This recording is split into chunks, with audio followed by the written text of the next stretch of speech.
మెడలో తాలి కట్టి భార్య కింద స్వీకరించిన ఆయన భార్య కింద స్వీకరించిన ఆయన మహావిష్ణువు అంటున్నాడు ముందు ముందు కలియుగంపడి తెలుసుకుంది కలియుగంలో నల్లు పుడతారు నల్లు పుట్టారంటే అన్న తండ్రి కామనించమంటారమ్మా అటువంటి ఒక మాటలు అడగమ్మా నేను తల్లి ఆలకించకూడదు తల్లి అన్నాడు అప్పుడు ఎంత చెప్పిన కానీ ఆదిశక్తి ఆలకిస్తలేదు మహావిష్ణువు ఆలోచించాడు ఇది క్రమంలో మునిగిపోయి ఉన్నాడు అలాగని మహావిష్ణువు అంటున్నాడు ఇదిగో నాకంటే చిన్నవాడు కైలాసం శంకరుడు ఉన్నాడు శంకరుడు దగ్గరికి వెళ్ళినట్టయితే తప్పలా తెరుస్తారు ఉత్తరైన బలమైతే తల్లి ఆదిష్టమతి తెలివైన వాడు కాబట్టి అలా పక్కకు రప్పించుకున్నాడు పోయినా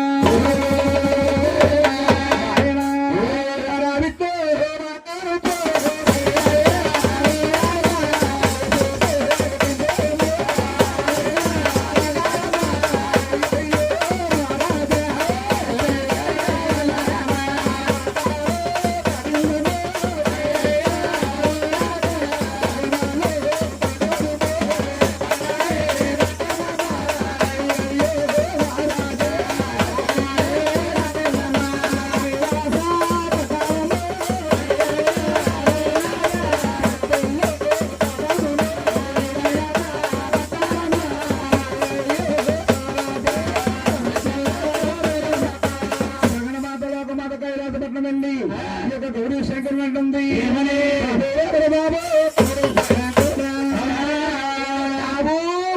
శంకరుడా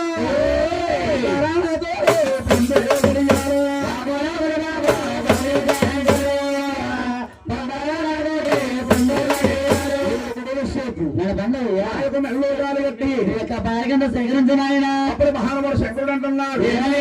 ముందు ముందు కలియుగం పుట్టదలుస్తుంది కలియుగంలోని నల్లు పుట్టారంటే అన్నదానికి అన్నోచమంటారమ్మా అటువంటి ఒక మాటలు తల్లి నేను